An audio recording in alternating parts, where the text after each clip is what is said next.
오늘 우리가 읽은 본문의 말씀은 바디메오에 대한 이야기입니다. 여러분, 바디메오, 우리가 주일학교를, 만약에 주일학교 생활을 조금씩 하셨다면 누구나 한 번쯤은 들어봤을 만한 이름입니다.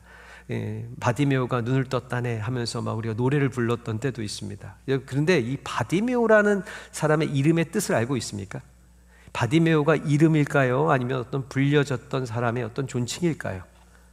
여러분, 한번 요거부터 오늘 한번 시작을 해볼까요? 우선 바라는 말인 뜻은요, 아들이라는 뜻입니다.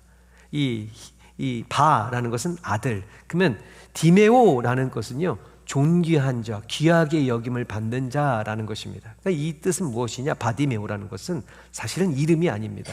그 사람을 부를 때 존귀한 자의 아들이라, 그러니까 귀하게 여김을 받는 자의 아들이라 불리었던 사람이 바로 바디메오입니다. 그래서 많은 성경학자들이 바디메오의 진짜 이름은 뭐냐, 성경에 나와 있지 않기 때문에 우리는 알 수 없지만 그가 분명히 다른 사람들에게 불려졌던 이름은요, 존귀한 자의 아들이라는 이름이었습니다. 귀하게 여김을 받는 자. 그런데 그 앞에 한 가지가 더 붙었습니다. 거지 바디메오라는 뜻이 있었습니다. 분명히 존귀함을 받아야 될 만한 사람의 아들입니다.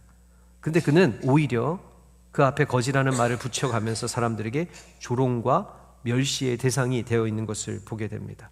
그리고 거지이기 때문에 그는 당당하게 살 수가 없습니다. 남의 손만 바라봐야 됩니다. 남의 손에서 떨어지는 것들을 그는 구걸하며 살고 있었습니다. 오늘 성경에 보니까 그가 길가에 앉아 있었다라고 표현합니다. 길가라는 것은 무엇입니까? 길이라는 것은 방향이 있는, 어디를 목적지를 향해 가는, 여러분, 도로를 말하는 겁니다. 근데 그는 길에 목적지가 없습니다. 그곳에 앉아서 두 손을 벌리면서 사람들의 손만 쳐다보며, 여러분, 조롱과 멸시로 그가 살아가야 되는 그런 인생을 사는 사람이 오늘 성경에 나온 바디메오라고 우리에게 소개하고 있습니다. 여러분, 왜 이와 같은 삶을 살고 있습니까? 왜 그가 존귀한 자의 아들로 태어났는데도 불구하고 이런 무시받고 멸시받는 자리에 앉아서 어디를 향해 나아가지도 못하는 인생을 주저앉는 삶을 살고 있습니까?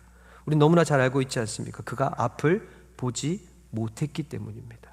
그가 앞을 보았다면 이런 비참한 삶은 그가 살지 않았을 수도 있습니다. 그의 이름대로 존귀한 자의 아들로서 존귀한 삶을 살았을 수도 있습니다.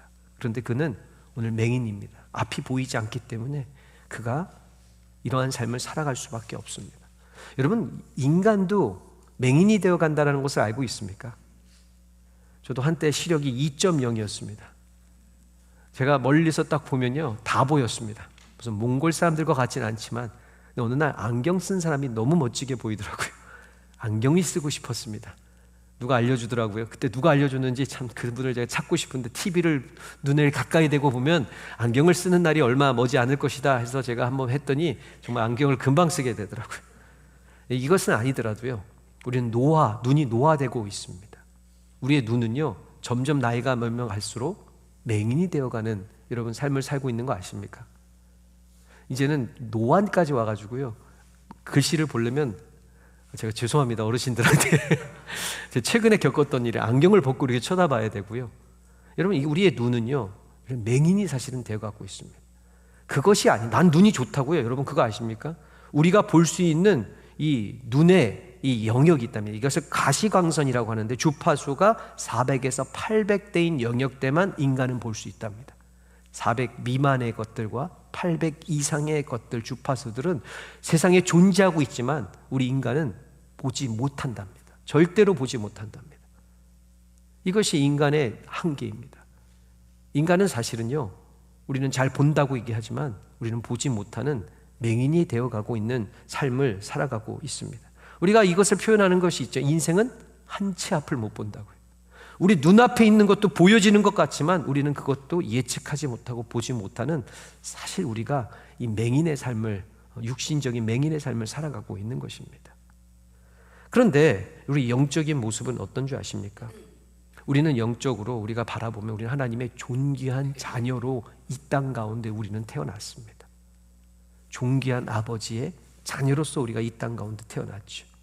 원래 우리는요, 인간이 창조되어질 때 존귀한 자녀들이기 때문에, 하나님의 형상으로 만들어지기 때문에 우리는 하나님을 볼 수 있었습니다. 그런데 죄가 들어왔습니다.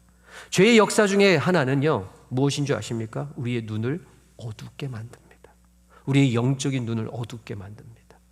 영적인 눈이 어두워지고 가리워지면 하나님을 보지 못합니다. 그리고 하나님이 하신 일들에 대해서 여러분 왜곡하기 시작합니다. 이것이 영적인 눈이 어두워지는 결과들이죠. 영적인 눈이 어두워지기 시작하면요, 내 자신을 온전히 보지 못합니다. 내 자신에 대해서 왜곡하기 시작합니다. 더 나아가 다른 사람을 온전히 보지 못합니다. 다른 사람에 대해서도 왜곡하기 시작하는 것입니다. 이것이 영적으로 분별이 못하여지는 시점이고 어두워지는 시점입니다. 남들이 얘기해도 들리지가 않습니다. 남들이 내 자신이 어떠한 사람인지 얘기해도요, 절대로 인정하지 않습니다. 그러니까요, 마귀에게는 웃음거리가 되고 사람들에게는 조롱거리가 되는 삶을 살아가기 시작하는 것입니다. 신앙의 성장이 없이, 우리가 인생을 길이라고 얘기하지 않습니까? 그 인생의 길에서 방향 없이 오늘 바디메오처럼 주저앉아 다른 사람의 도움의 손길만 간절히 바라며 그냥 운이 없어서 이렇게 됐으니까 좀 어떤 요행이나 바라면서 살아가고 있는 바디메오 모습이 우리와 그리 다르지 않더라라는 것입니다. 왜 이런 일이 일어났습니까? 우리는 하나님의 형상으로 만들어진 하나님의 존귀한 자녀인데 왜 우리는 이 나가야 될 방향을 모른 채 주저앉아 다른 사람을 왜곡하고 하나님에 대해서 원망하면서 밖에 살 수 없습니까? 여러분, 영적인 눈이 닫혀져 있기 때문입니다. 우리는 오늘 이렇게 소망해야 됩니다. 볼 수 있어야 됩니다. 우리 영적인 눈이 열어지면 우리를 지금 붙들고 계시고 우리의 길을 인도하길 원하시는 우리는 주님을 보게 되는 것입니다. 주님을 만나면 되는 것입니다. 영적인 눈이 열려지는 가장 중요한 비결은 이 영적인 눈, 죄로 인해서 가려진 영의 눈을 여실 수 있는 분은 오직 예수 그리스도 한 분밖에 없습니다. 오늘 이 예배를 통하여 우리 예수님을 우리가 인격적으로 만나 우리의 닫혀진, 우리로 하여금 주저앉아 바디메오와 같은 삶을 살아갈 수밖에 없게 만드는 그 영의 눈이 열려지기를 주님의 이름으로 간절히 축원하며 축복합니다. 그래서 오늘 말씀은 어떻게 하면 우리가 영의 눈이 열려질 수 있는가에 대한 이야기를 오늘 본문을 통해서 한번 그 해결책을 함께 나눠보기를 원합니다. 첫 번째, 어떤 사람에게 이 영의 눈을 하나님께서 열어주시느냐, 이 보기를 간절히 포기하지 않고 소망하는 자가 결국은 보게 된다라는 겁니다. 오늘 많은 성경학자들이 여러분 바디메오가 이 맹인이 되는 어떤 시점에 대해서 이야기하기도 합니다. 태어날 때부터 맹인이었을까요? 아니면 후천적으로 맹인이었을까요? 한번 생각해 보셨습니까? 성경에 보면 날 때부터 맹인된 자가 있습니다.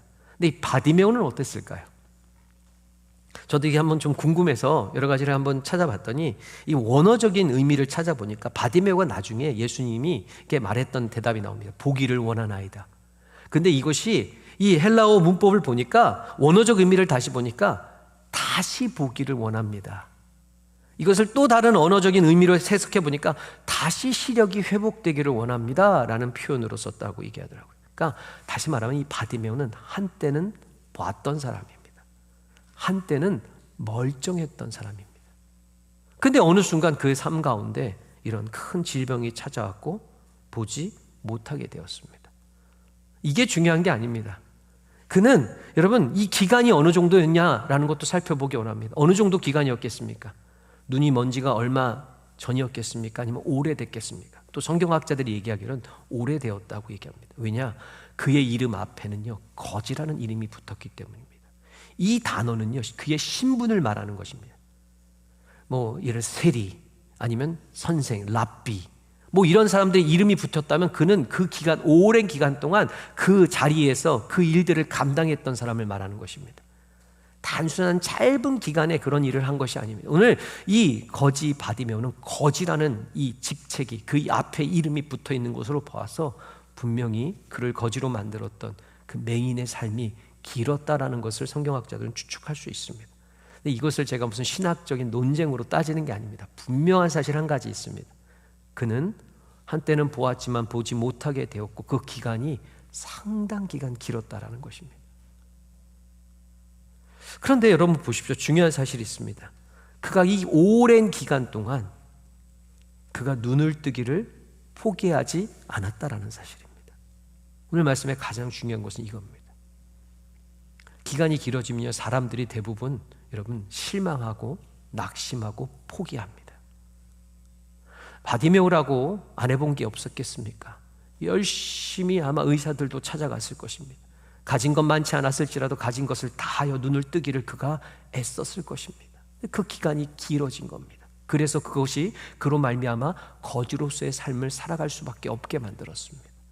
그럼에도 바디메오는 포기하지 않았습니다. 그가 눈을 뜰 수 있을 거라는 소망을 가졌습니다. 그 소망이 누구를 향했느냐도 중요합니다. 그가 예수님에 대한 소식을 들었습니다. 내가 예수님을 만나면 내 눈이 떠질 수 있을 거라는 간절한 소망이 있었습니다.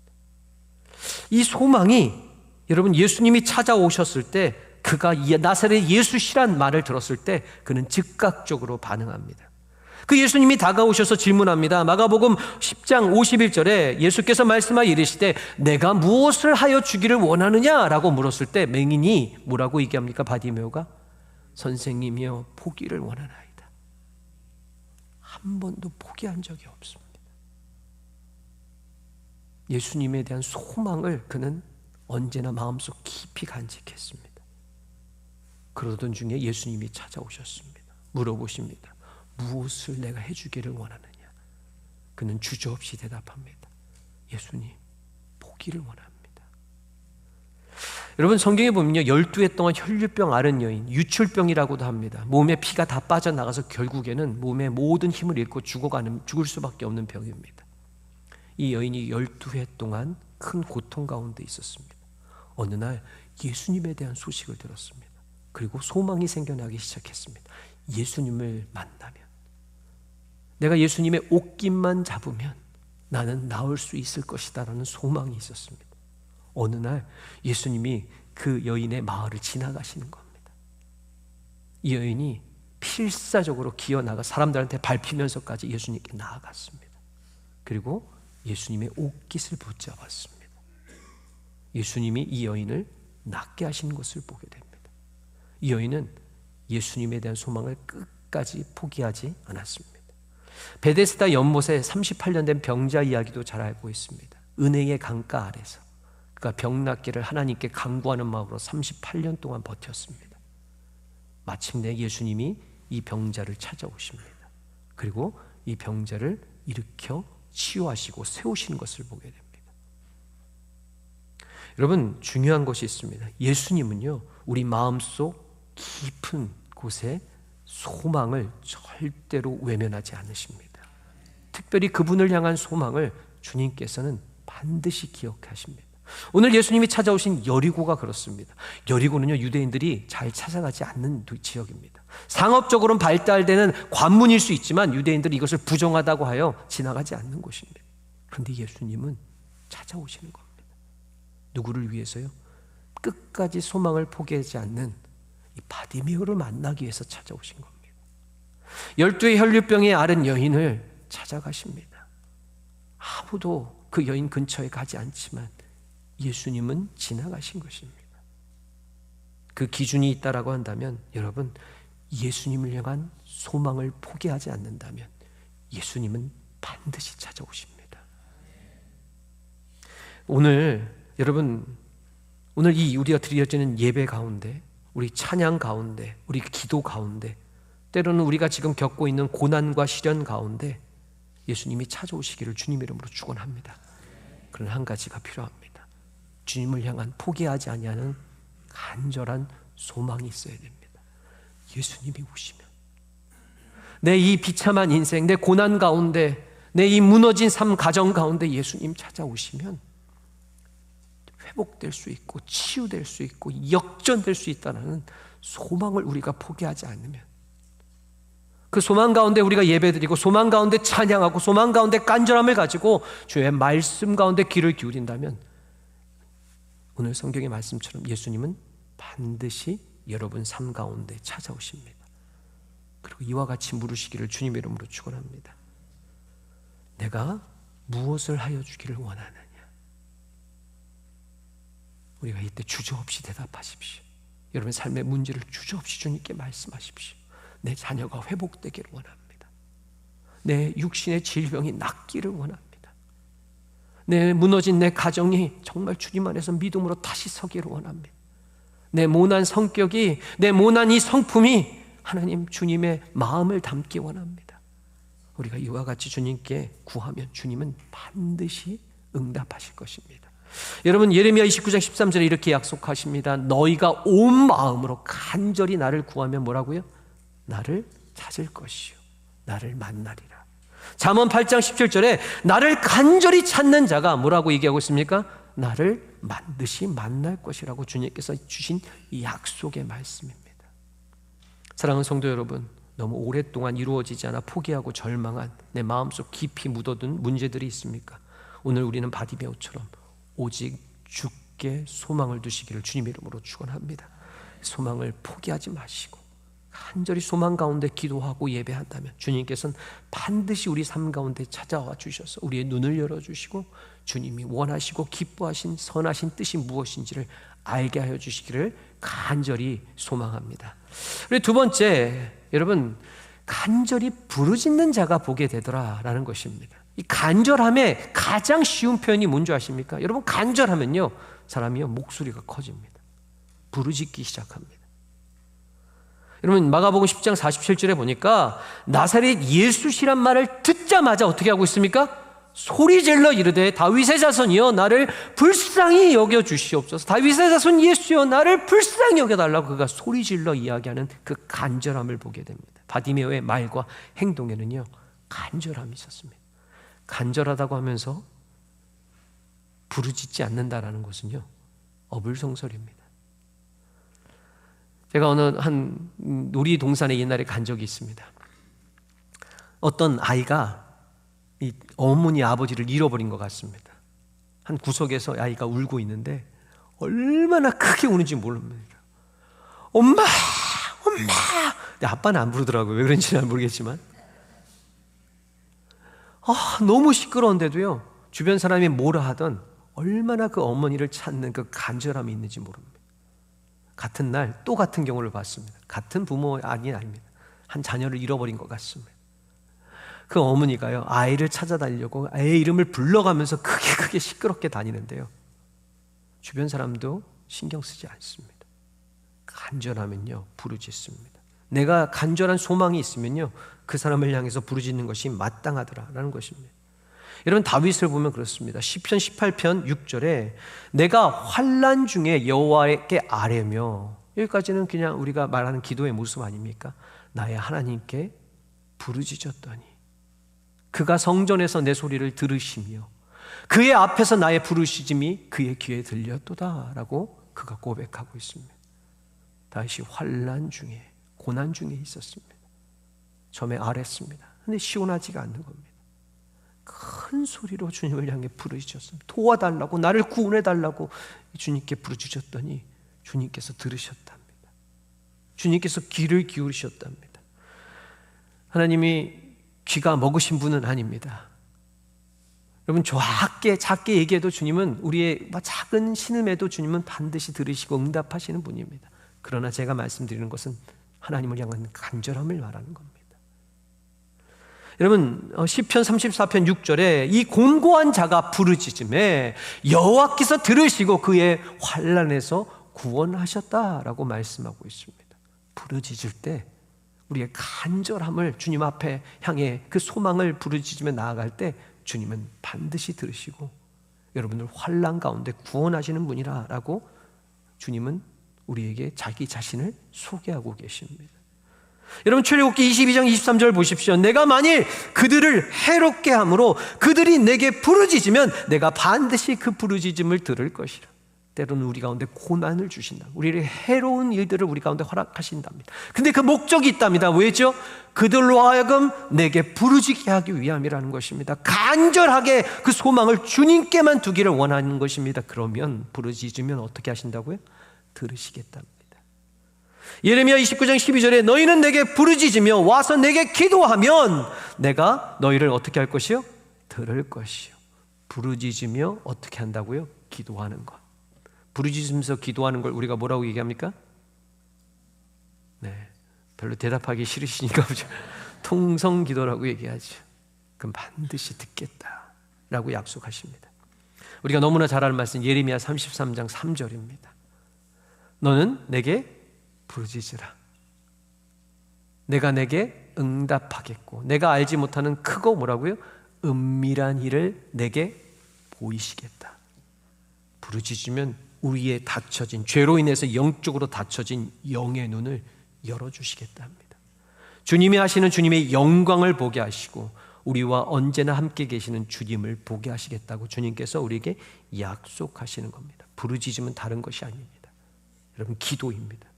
주님을 보기를 소망하는 자, 내 삶의 문제 속에서 이것을 해결받기를 간절히 주님께 원하는 소망하는 자는, 포기 않는 자는 반드시 이어지는 것이 부르짖으며 주님께 기도하더라라는 것입니다. 내 삶에 부르짖음이 없다면 여러분, 이것은 내가 주님을 향한 소망을, 간절한 소망을 잃어버렸다라는 이야기와도 같습니다. 간절한 자의 부르짖음은요, 주변 사람을 아랑곳하지 않습니다. 간절함이 있을 때 주변 사람들이 방해가 있어요. 시끄럽다고 얘기하고요, 뭐 그렇게까지 해야 되냐고 우리에게 핀잔을 줄 때가 있습니다. 여러분, 한나가 이 자녀가 없으니까 무시와 멸시를 당하니까 너무 마음에 한이 맺혔습니다. 그가 성전에 찾아가서 정말 부르짖어 기도했습니다. 그때 하필이면 엘리 제사장이 그것을 지나가다 본 겁니다. 그리고 한마디 합니다. 술 취했냐? 좀 이상한 거 아니냐? 근데 한나는요, 아랑곳하지 않습니다. 더 크게 부르짖어 기도합니다. 그리고 설명합니다. 자신의 상황과 처지를 엘리에게도 이야기합니다. 우리 한국은 또 체면 문화 아닙니까? 체면 문화의 핵심 뭔지 아십니까? 하나님이 나를 보는 것보다 더 중요한 건 다른 사람이 나를 어떻게 보느냐, 얼마나 중요합니까? 신앙생활 하나님한테도 잘 보여야 되지만 우리는 때로는 다른 사람에게도 잘 보이는 것에 되게 많이 마음을 빼앗길 때가 있습니다. 여러분, 삶에 문제가 있습니다. 간절함이 있습니다. 그것을 해결해 주실 분이 누구라고 생각합니까? 내 곁에 있는 사람입니까? 그 사람을 집중하다 보면요, 뭐 그 사람에게 관심은 받을 수 있습니다. 그러나 하나님은 보지 못합니다. 반면에 이 문제를 해결하실 분이, 유일하신 분은 하나님이라고 여기십니까? 하나님께 집중하여 간절히 부르짖으면요, 다른 사람은 보이진 않지만 하나님은 보게 되는 것입니다. 우리가 이 시대에 지금 이 영적으로 암흑, 어두운 시대를 살아가고 있습니다. 이때 하나님께서 찾으시는 사람 뭔지 아십니까? 간절히 주께 부르짖는 자입니다.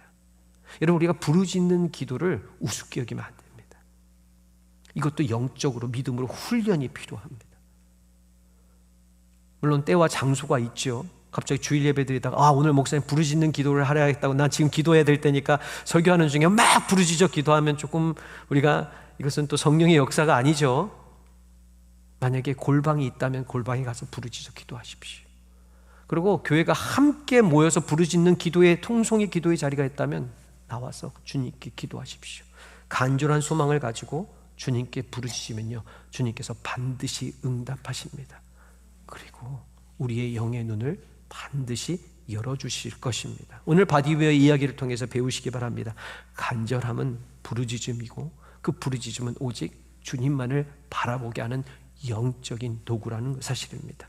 이 세 가지가 모일 때 영적인 눈이 열려지고 주님을 보시는 놀라운 은혜가 있기를 주님의 이름으로 축원합니다. 마지막 세 번째, 우리가 이 영의 눈이 열려지는 가장 중요한 세 번째는 내려놓을 때 보게 되더라라는 것입니다. 50절의 말씀에 보니까 맹인이 겉옷을 내버리고 뛰어 일어나 예수께 나오곤을 얘기하고 있습니다. 예수님께서 오라고 하셨습니다. 그 소식을 다른 사람에게 통해서 듣자마자 그가 바로 했던 행동이 있습니다. 겉옷을 벗어버리고 내버리고 뛰어서 일어나 예수님께 나왔다라고 오늘 성경은 얘기하고 있습니다. 여러분, 이게 가능한 일인 줄 아십니까? 우선은요, 맹인은 뛰는 것은요 불가능합니다. 뛰었다라는 것입니다. 근데 뛰기 위해서 무엇을 했느냐라는 것이 중요한 건데, 겉옷을 내버렸다라고 얘기합니다. 당시 유대인들에게 겉옷은요 너무나 귀한, 가장 귀한 재산이옵니다. 왠지 아십니까? 겉옷은 몸의 보온과 또 몸을 보호하는 아주 필수품 중에 필수품이 당시에는 겉옷입니다. 이 유대인들의 겉옷은요, 밤에는 이불로 덮기도 하고 낮에는 뜨거운 햇빛을 가리는 천막으로도 쓰기도 했습니다. 아주 요긴한 물건이었습니다. 밤에는 추위로부터 몸을 보호하고요, 또 그만 수많은 먼지로부터 자기 자신을 감싸는 그 역할들도 했던 것이 바로 당시의 겉옷입니다. 그래서 당시의 겉옷은요, 담보로, 어떤 물건을 빌릴 때 담보로도 활용할 수 있었답니다.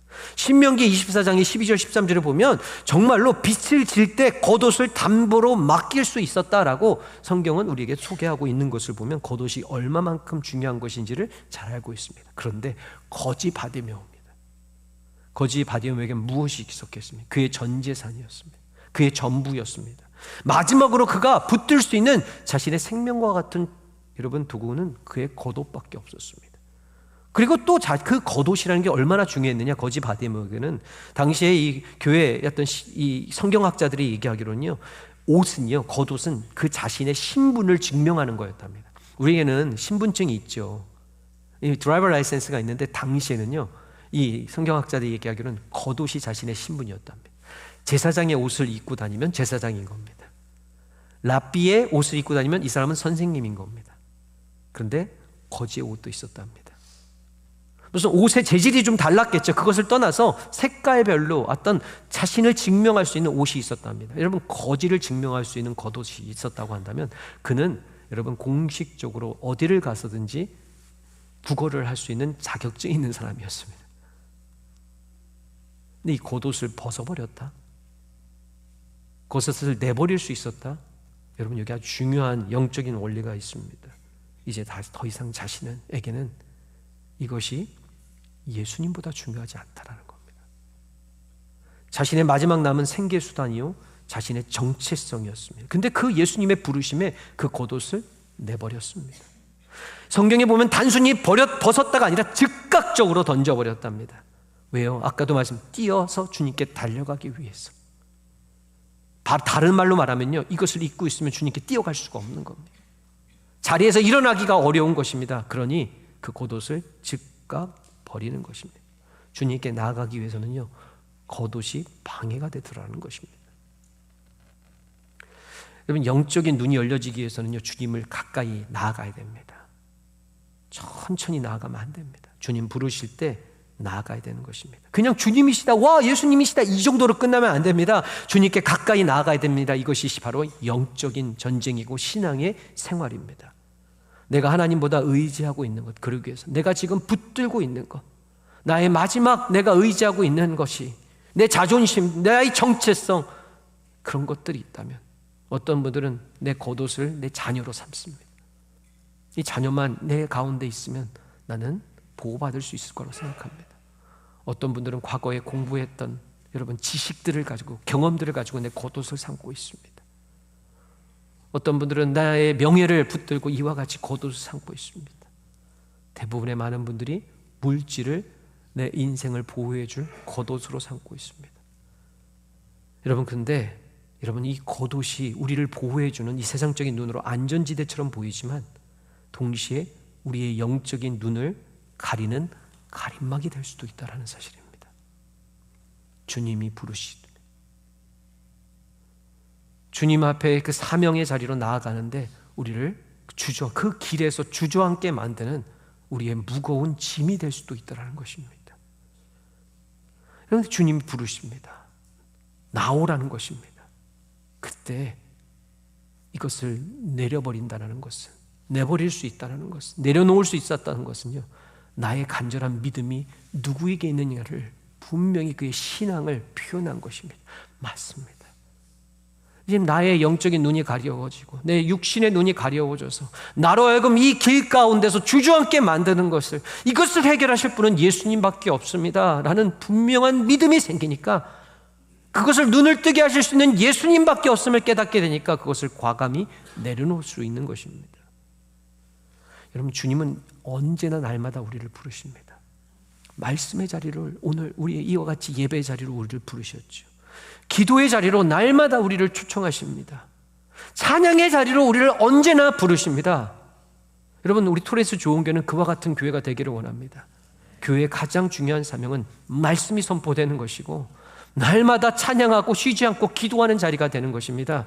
그 가운데 주님께서 역사하셔서 세상에서 영의 눈이 가려워져서 삶의 문제에 억눌려서 세상에 덕지덕지 붙은 겉옷에 주저앉아서 어디로 가야 될지 모르는 영혼들이 그 부르심에 응답하여 나올 수 있는 자리가 바로 교회 공동체가 돼야 되는 것입니다.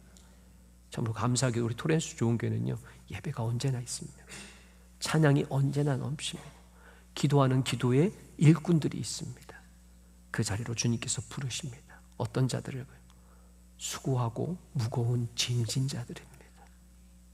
세상의 겉옷을 얽매여서 그 자리에 일어나지 못하고 주님을 보지 못하고 주님의 영광을 보지 못하는 사람들에게 주님께서는 날마다 초청하십니다. 수고하고 무거운 짐진 자들아, 다 내게로 오라. 내가 너희를 쉬게 하리라. 우리의 영의 눈을 뜨게 하시겠다라는 사실입니다. 여러분, 예배는 다른 것이 아닙니다. 내려놓음입니다. 희생과 포기입니다. 여러분, 오늘 이 예배에 나오기 위하여, 주님을 보기 위하여 무엇을 내려놓고 오셨습니까? 어떤 분들에게는 오늘 주일날 일하면 벌 수 있는 물질도 내려놓았을 것입니다. 휴식을 취하는 휴식도 내려놓은 분들도 있을 것입니다. 자녀 좋은 데 데리고 갈 수 있는 그런 권리도 내려놓고 오는 분들이 있을 수 있을 것입니다. 여기에는 기대가 있어야 됩니다. 주님, 오늘 바디메오처럼 주님 부르실 때 내려놨습니다. 이것을 우리는 자랑으로 여겨야 됩니다. 아쉬움과 안타까움으로 여겨서는 안 됩니다. 다른 사람들은 다 저 짊어지고 더 잘 먹고 잘 살 것 같은데, 아니요. 우리는요, 오늘 바디메오 같은 믿음의 확신이 있어야 됩니다. 내가 주님께 부르심에 나오기 위하여 내려놨습니다. 이것이 우리에겐 자랑이 되어야 돼요. 기쁨이 되어야 됩니다. 왠지 아십니까?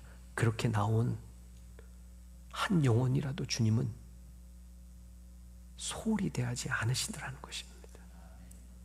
구하기만 하면, 무엇을 너희가 내가 해주기를 원하느냐라고 물으실 때, 네, 닫혀진 영의 눈이 열려지길 원합니다 라고 얘기하면요, 주님께서 보게 하여 주십니다.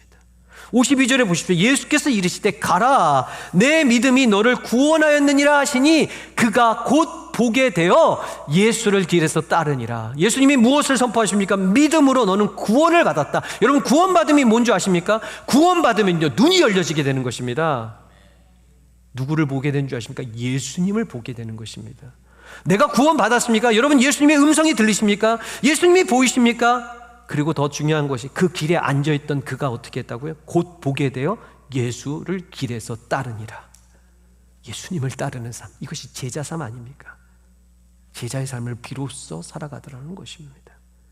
인생의 길에서 예수님을 만났습니다. 주저앉던 인생이 이제는 예수님을 따라 나아가는 제자의 삶으로 바뀌었습니다. 믿음으로 구원을 받았기 때문입니다. 믿음의 구원의 가장 중요한 것은 보게 되는 것입니다. 여러분, 지금 이 자리에 주님이 여러분과 함께 계심을 경험하고 계십니까? 지금 예수님께서 나를 이곳에 부르셔서 나에게 말씀하고 계심을 여러분 마음 그 깊은 곳에 깨닫고 계십니까? 우리는 이것을 기뻐해야 됩니다. 이것을 즐거워해야 됩니다. 우리는 그 말씀에 순종함으로 구원받은 자의 합당한 사명자의 삶을 살아가야 되는 것입니다. 오늘 이 시간에, 이 말씀의 시간에 여러분을 부르신 주님께서 여러분들의 마음과 영의 귀를 열어 주의 음성이 들려지는 놀라운 은혜가 여러분 가운데 임하기를 주님의 이름으로 축원합니다. 여러분의 영의 눈이 열려지기를 간절히 소망합니다. 지금 이 자리에 나와 함께 계시는 주님, 나를 붙들고 계신 주님의 손길, 나를 절대로 포기하지 아니하시고 반드시 내 삶의 모든 문제 속에서도 나를 온전한 영원한 생명, 하나님의 나라로 넉넉히 이끄실 수 있는 하나님의 긍휼하심이 우리 가운데 깨달아지고 고백되어지고 보여지시는 영의 눈이 열려짐으로 말미암아 우리 삶의 간증이 되시기를 주님의 이름으로 축원하며 축복합니다.